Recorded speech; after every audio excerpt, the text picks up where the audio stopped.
Eles partiram pelo mar, Jesus dormia, e o céu começou a mudar. A tempestade rugiu, o barco afundava, e Jesus ainda dormia. Desesperados o acordaram.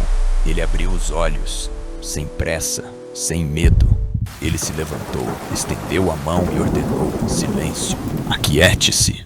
O vento parou, o mar se aquietou. Eles viram o impossível e tremeram. Quem é esse homem?